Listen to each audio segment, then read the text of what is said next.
द्रौपदी मुर्मू राष्ट्रपति पद का चुनाव जीत गई हैं, लेकिन वोटों की गिनती के डिटेल आने के बाद इस बात का खुलासा हुआ कि छत्तीसगढ़ के 2 विधायकों ने क्रॉस वोटिंग की है।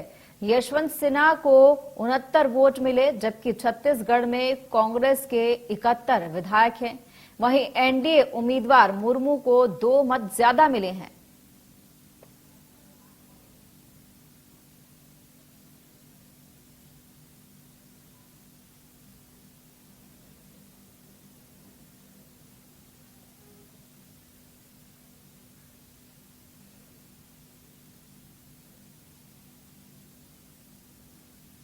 द्रौपदी मुर्मू, जो कि देश की 15वीं राष्ट्रपति चुनी गई हैं, जिस टाइम वोटिंग हुई है उसके बाद जब वोटों का खुलासा हुआ है तो ये बात सामने आई है कि द्रौपदी मुर्मू को सत्ता पक्ष के साथ साथ विपक्ष के लोगों ने भी वोट दिया है और एनडीए के साथ साथ विपक्षी दलों के एमपी और एमएलए ने भी वोट दिए हैं।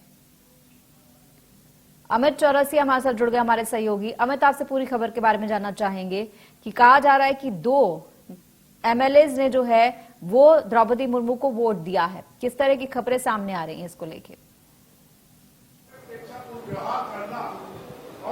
जिस तरीके से एनडीए ने आदिवासी प्रत्याशी द्रौपदी मुर्मू को उतारा था और उसके बाद यहाँ पर छत्तीसगढ़, चूंकि आदिवासी बाहुल राज्य है, आदिवासी बाहुल राज्य से भाजपा की तरफ से, विपक्ष की तरफ से मार्मिक अपील की गई थी कि द्रौपदी मुर्मू का समर्थन सत्ता पक्ष के 27 विधायक भी पूरे आदिवासी समाज के हित में करें। तो यहाँ पर 2 विधायकों द्वारा यहाँ पर द्रौपदी मुर्मू के पक्ष में कांग्रेस के विधायकों द्वारा क्रॉस वोटिंग की गई है, जिसके बाद यहाँ पर कांग्रेस सत्ते में नजर आ रही है। कांग्रेस यहाँ पर कहती नजर आई थी कि किसी तरह की कोई क्रॉस वोटिंग नहीं होगी, लेकिन इसके बाद जबकि अब खुलासा हो गया कि यहाँ से छत्तीसगढ़ से 2 वोट यहाँ पर सत्ता पक्ष के विधायकों से मिले हैं, तो यहाँ पर अब कांग्रेस उन विधायकों की पहचान करने में जुट गई है कि आखिर कौन है वो जिन्होंने क्रॉस वोटिंग करके यहाँ सत्ता पक्ष के और जो यूपीए के प्रत्याशी हैं उनको समर्थन न देकर विपक्ष की प्रत्याशी द्रौपदी मुर्मू को वोट किया है। तो अब इसे लेकर यहाँ पर राजनीति भी तेज होती नजर आ रही है। जी,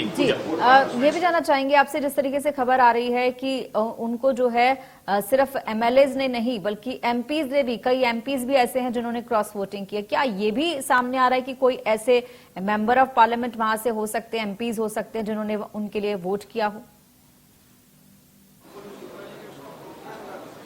जिस तरीके से अब चूंकि खुलासा होने लगा है धीरे धीरे, जैसे जैसे यहाँ पर जो वोटों का खुलासा हो रहा है तो उसमें ये बातें सामने आ रही है। जिस तरीके से यहाँ के 2 विधायकों की बात आई है तो कहीं ना कहीं आदिवासी बाहुल राज्य होने के कारण और पहली बार कोई आदिवासी महिला के सर्वोच्च, देश के सर्वोच्च पद पर पहुंचने पर आदिवासी समाज में जहाँ उत्साह नजर आ रहा है, तो वहीं लोग अपनी अंतरात्मा की आवाज को सुनकर भी द्रौपदी मुर्मू के पक्ष में उन्होंने मतदान किया है। निसंदेह इसका यहाँ के जो राज्यसभा सांसद या लोकसभा सांसद है उनके द्वारा जो मत व्यक्त किया है द्रौपदी मुर्मू के पक्ष में, तो कहीं ना कहीं ये बात है कि ऐसा हो सकता है कि वहां भी उस स्तर पर भी क्रॉस वोटिंग हुई हो। जी, बहुत बहुत धन्यवाद अमित, इस तमाम जानकारी और बातचीत के लिए। तो बता दें कि द्रौपदी मुर्मू के पक्ष में कई विपक्षी पार्टियों ने भी, उनके एमएलए और एमपी ने वोट किया है और ये बात सामने आई है कि छत्तीसगढ़ के 2 एमएलए ऐसे रहे हैं जिन्होंने द्रौपदी मुर्मू को वोट दिया है।